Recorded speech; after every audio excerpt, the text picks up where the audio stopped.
Did y'all know that domestic hotlines receive about 21,000 calls each day? Domestic violence is a lot more common than you think. We don't really hear about it much on the news. We don't really talk about it with our friends.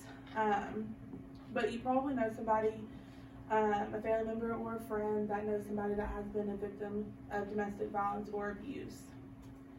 I'm actually a victim of domestic abuse. I'll talk about it a little more as we get further into the speech. I just picked this subject because it touched really close to home.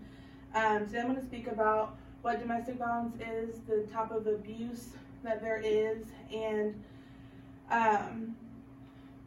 if it affects children at all.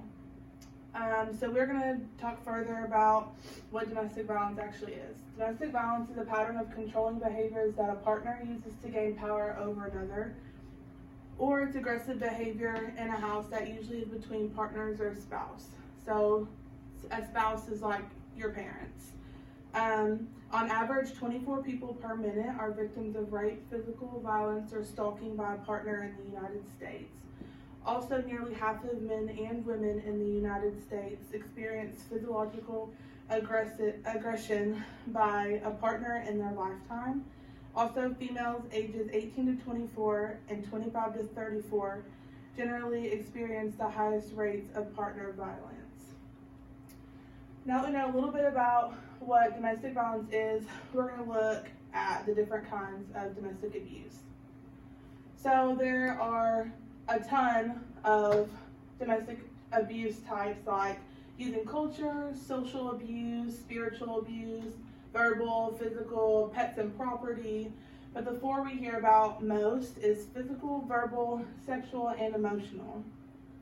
Like I discussed when I first started, I have been a victim of domestic abuse, and mine was more of the verbal and emotional sides of it. He was very controlling, very manipulative, always took my phone, never let me go out with my friends, and it kind of starts to take a toll on you. You feel like you can't trust anybody, you feel like you can't be loved by anybody, and that's the only kind of love you deserve.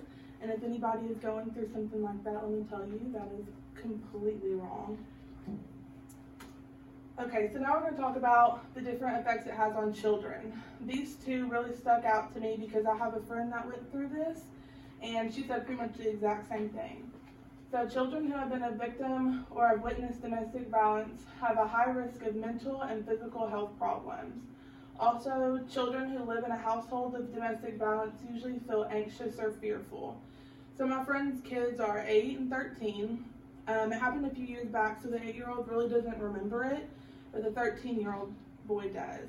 He goes to therapy, and she says that it is helping, but they kind of think that he'll still be able to remember it and have side effects from it for like the rest of his life. Okay.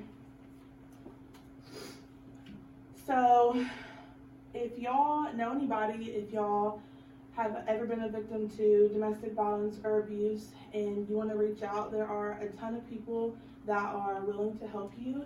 And if y'all want to write down this number real quick to call, you definitely can.